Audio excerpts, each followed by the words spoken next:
most librarians have master's degrees, first of all. They're very sophisticated at this. And librarians themselves have said to me about this, please don't give me this power. Do not give, I am the state. For all intents and purposes, your school library and your public library is the state. And the school is the state. Do not give the state the power. Let's just take a very ideologically conservative view of this thing, which most of these book banners are. The state doesn't get to decide what your child reads. You get to decide what your child reads. All right, so what is going on here?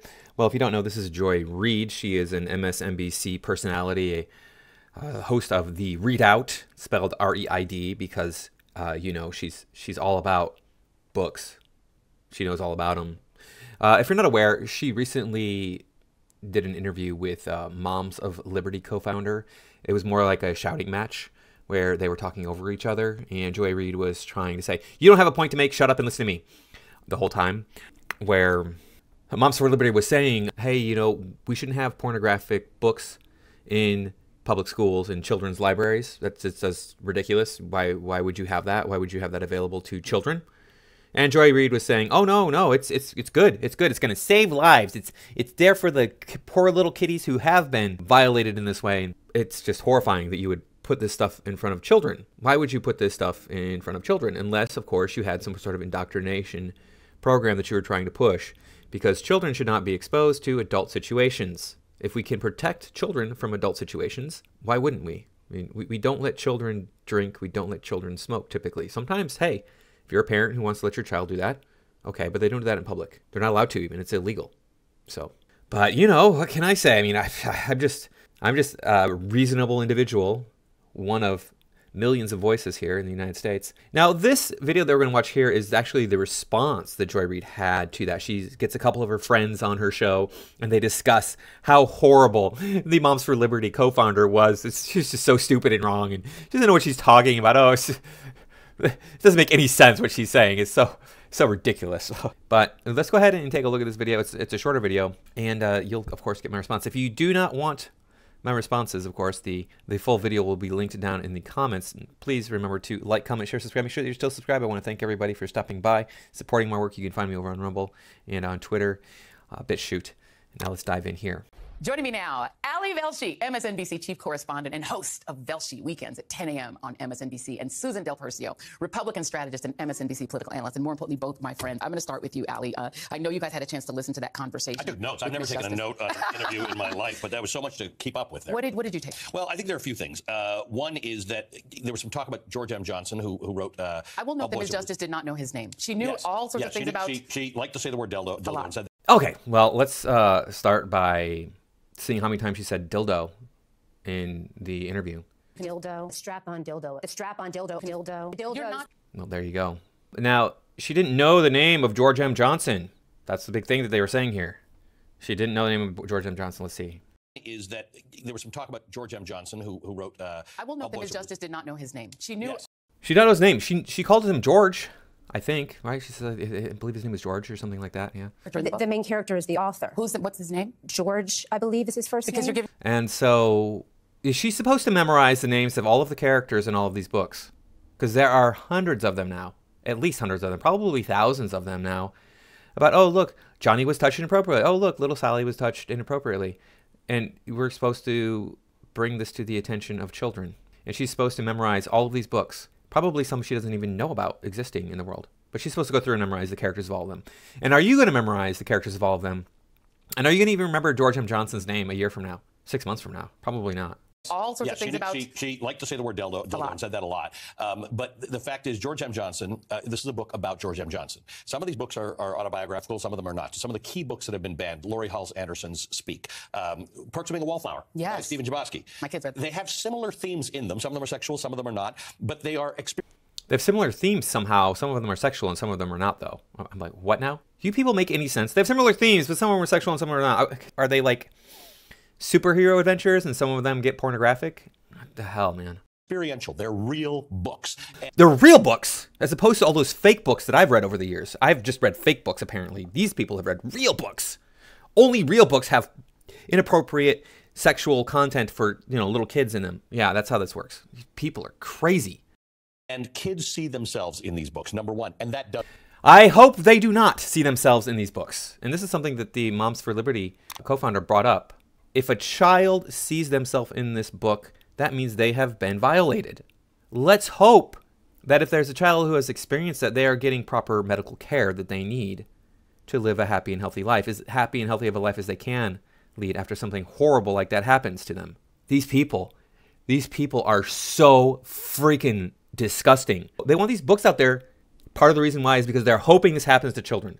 Does save lives. Yeah. So when your guest says when a child has been... Do you have evidence that this saves lives? Let me rewind this a moment here because he said that.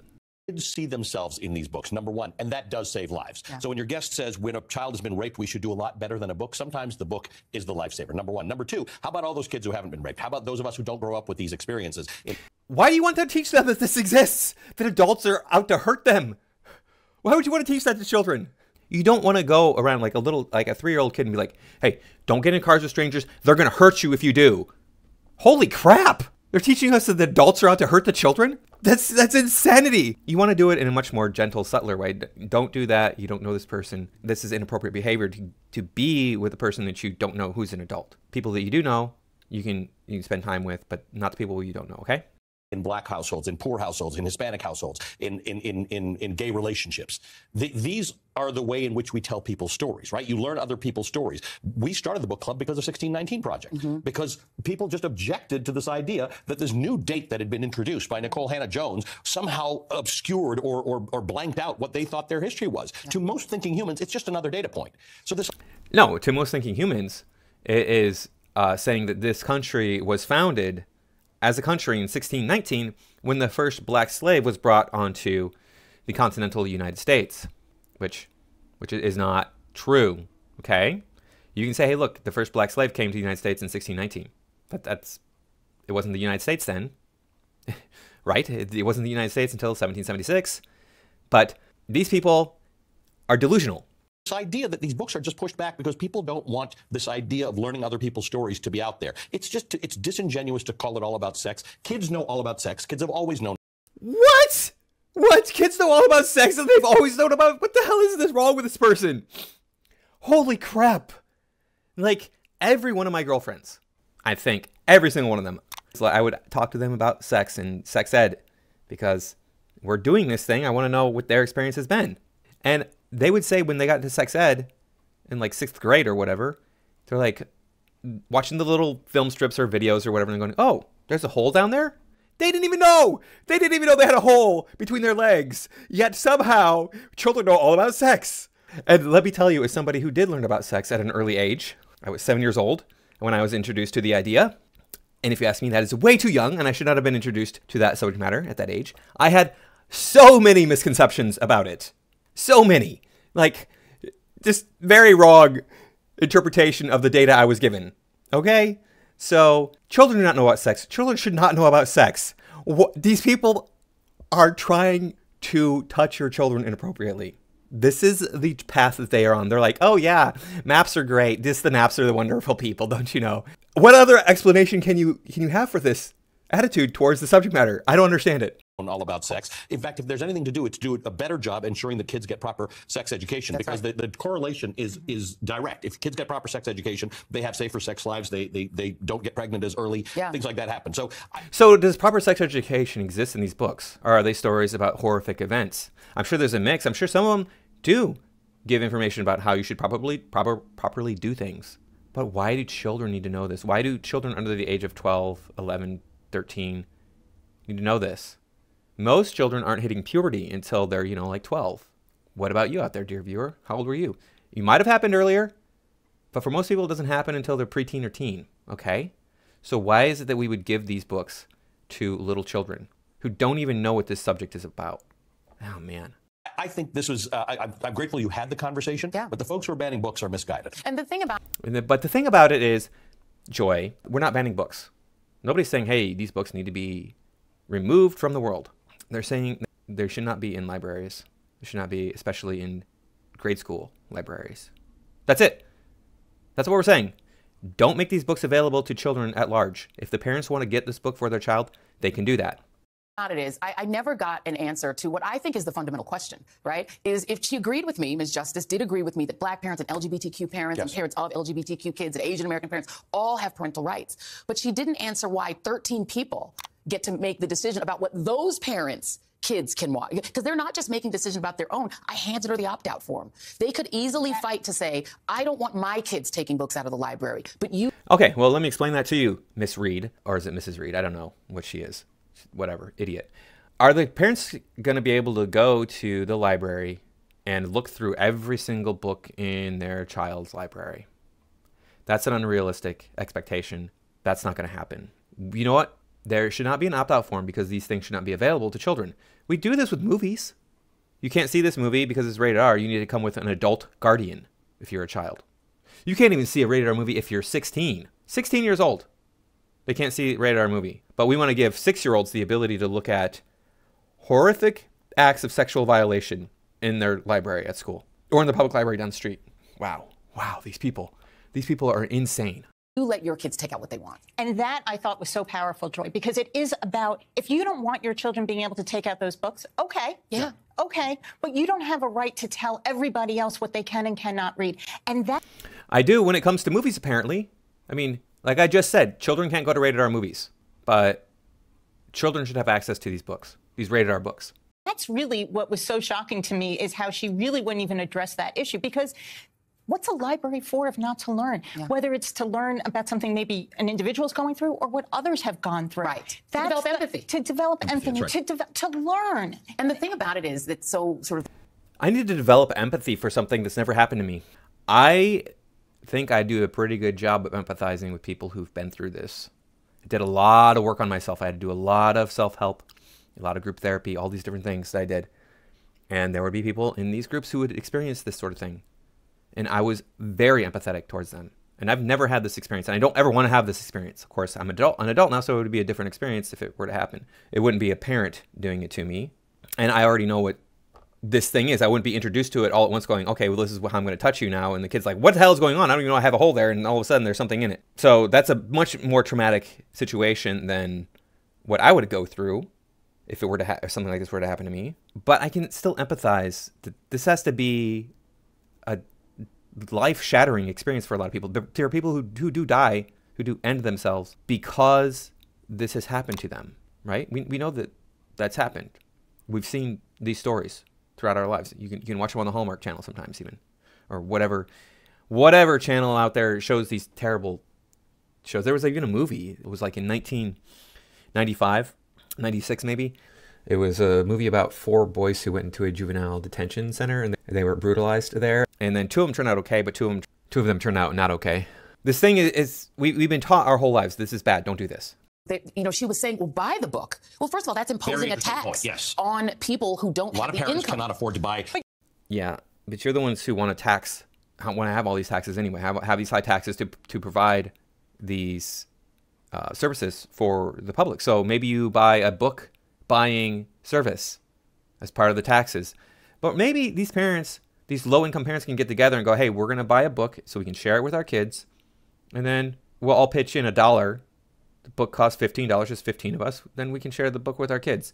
If that's so important to you. What are this collective bargaining that you all want to have? There you go. $1 each. Can you not afford that? The number of books that you need to buy. But to be fair, this one point is that we do elect people. We do have people at school boards. There are communities that do get to decide certain things for the school. But you have experts that can I agree. And that's the point that you brought up. I'm not so hooked on that there's a small group of people implementing policy as much as I am that they're not adequately prepared or and that they're ideological. Well, if you're talking about the school boards, those are usually parents and they have an interest in what's going on with their children. So I can go become a member of the school board. Why? Because my taxes pay for the schools. So I have an interest in what's being taught to the children. And they're acting like this is that it's 13 people for the entire country. It's not. I don't know where they're getting that information from. I think the other issue I have is that they're firmly ideological. Because it's about what they want you to read. And I think you guys talked about it. It wasn't just about... No, it's actually the other way around. You want the kids to read this stuff. We want the kids to read all sorts of stuff. I want the kids to read a plethora of books dealing with different subject matter, different ideas, different notions, different settings, all the different things. But not adult situations. Not until they're older. about sex. It's about, do you want to learn history? Do you want to use African American history? Do you want to learn history? Well, how about we teach you some of this history right here?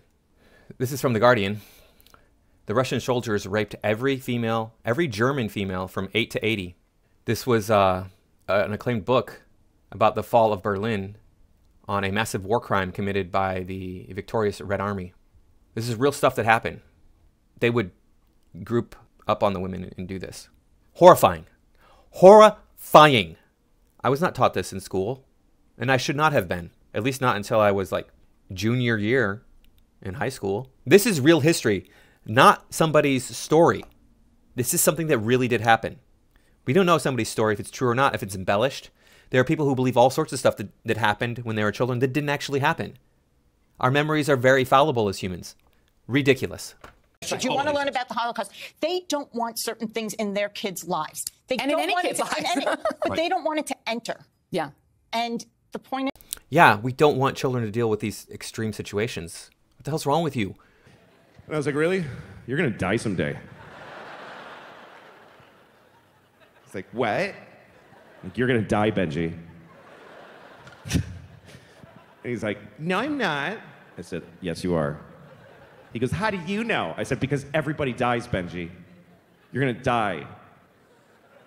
And your mom's going to die. And your daddy's going to die. Anyway, he started crying. And he starts running back. It's still funny to me after 40 fucking years. I still remember it so well. Little Benji running into his house. Run, Benji! I don't understand why these people want to expose their children to horrific things. Is that it's supposed to be there. You want to try and shelter your kid all you want, opt out or homeschool. Yes. But do not do this. Well, you can also just choose to not have your kid take the book out. Librarians tell me this all the time. Most librarians have. You're right. I mean, a kid can't go to the library and pick up the book and look at it and then put it back on the shelf. No kid could ever do that. Oh, crazy. Master's degrees, first of all. They're very sophisticated at this. And librarians themselves have said to me about this, please don't give me this power. Do not give. I am the state. For all intents and purposes, your school library and your public library is the state. And the school is the state. Do not give the state the power. Let's just take a very ideologically conservative view of this thing, which most of these book banners are. The state doesn't get to decide what your child reads. You get to decide what your child reads. That's right. Again, we do this with movies. We do this with TV shows. We do this with radio shows. We make these things suitable for all ages, or you have to have a guardian to access them. They're even going so far at schools limit the internet to children. Why? Because they don't want them seeing adult stuff on the internet. This is not a new concept. All of a sudden, these woke idiots are up in arms that they don't get to indoctrinate kids. That's what it comes down to. Idiots, crazy people. Books, you have given the state the right to decide what your child reads. That's dangerous. And also, I think you've taken away kind of the joy. I mean, I can remember my mom unleashing my sister, brother, and I in the library, where we could take any book we wanted. The power we felt of being able to come with this big stack of books that she didn't have the money to buy and that she didn't have to buy, and then we could turn them back in, and we had the responsibility of. Were you allowed into the adult section of the library? I don't think libraries have adult sections, but I don't think libraries feature adult books. And if they do, they keep them behind the counter or something and only let adults access them, right? That's how this works. I used to go to the library all the time before the internet. Yeah, I'm that old. I never remember seeing adult content in the library. Filling out the little thing to say it was ours for that little short period of time. That's a power you're giving kids. They're not just going after the libraries in schools. They're going after libraries too. They absolutely are. They're taking that joy in North of Dakota, discovery. They're going after children's sections. You know, my parents grew up in apartheid South Africa. And one of the first things my dad did after one of my first Velshi band book clubs is he said until he left South Africa at the age of 25, he didn't know there were public libraries. There you go. I am shocked. The worst thing that could ever happen in the history of humanity. Yeah, I used to have a friend who lived in California here. His name was Paul. Why that's important, I don't know. But he was here temporarily as his wife worked for a museum in the area. And so he was here with her. And he said, yeah, in England, we don't have public libraries. Maybe I'm wrong. Maybe you're from England, dear viewer. Go down in the comments. Let me know if I'm wrong. But that's what he said. He's like, yeah, you have an amazing public library system here. It's nothing at all like what we got going on in England. So it's not uncommon for other countries to not have access to book depositories for their citizens. That's pretty much typical. Because they were controlling who read what. Who read what. And that is the power that these small group of people think that they can take from everyone else. Yeah. Who read what? Wow. I don't want my kids reading porn. I don't want my kids reading about sexual violation. That's horrifying. I don't want little kids experiencing that or being exposed to that sort of thing. I want them to be in a place where they can grow up and be like, hey, look, I don't need to worry about these horrible things happening. That just seems reasonable to me, but what do I know? I mean, I'm just here. I'm just some guy yammering on the internet.